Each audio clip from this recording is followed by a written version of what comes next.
A segunda turma do Supremo Tribunal Federal considerou o ex-juiz Sérgio Moro parcial ao julgar o ex-presidente Lula. A decisão pode invalidar todos os processos em que Lula foi julgado por Moro. O julgamento foi retomado com a entrega do voto do ministro Nunes Marques, que tinha pedido vista no início do mês.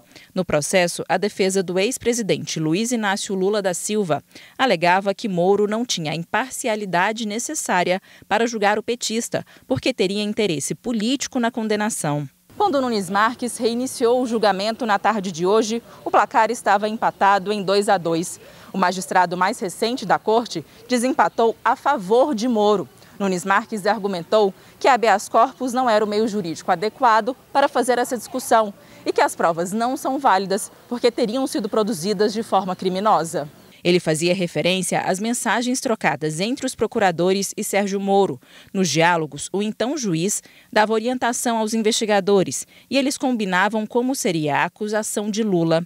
As mensagens foram vazadas por hackers, vazamento que é investigado pela Operação Spoofing. Se fosse permitido o uso da prova ilícita, se o Estado coonestasse a evidência arrebatada, surrupiada, colhida mediante fraude ou qualquer meio ilícito, os litigantes poderiam exercitar toda sorte de transgressão em busca de evidências que sustentassem suas alegações, de modo tal que o processo, em vez de um espaço de autoridade e pacificação, se tornaria um campo para competição deslocada por provas a todo custo. Se o hackeamento fosse tolerado como meio para a obtenção de provas, ainda que para defender-se, ninguém mais estaria seguro de sua intimidade, de seus bens, da sua liberdade.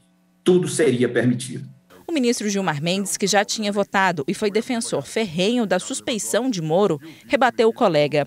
Ele justificou que as mensagens vazadas não são prova do processo e foram usadas apenas para reforçar os argumentos.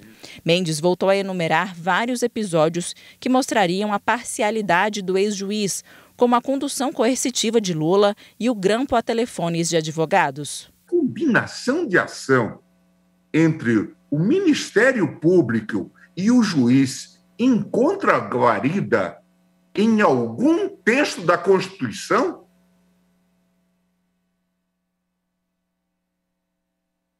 Ministra Carmen, ministro Lewandowski, ministro... Pode-se fazer essa combinação?